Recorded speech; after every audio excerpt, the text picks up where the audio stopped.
الله رب العالمین در حدیث قدسی میگه قسم به عظمت و جلالم، اگر این یعنی دنیا با تمام قیمتی هاش در نزد من به اندازه یک پری پشه یا خس اگر ارزش میداشت، والله که این من به دشمن ها من نمیدادم.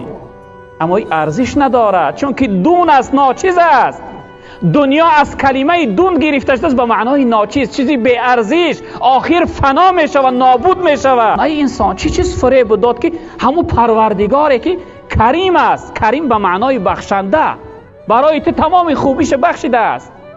از یاد همون خدای نیکوکارت وفادارت همیشه در حق تو نیکی و نعمت بخشیده است.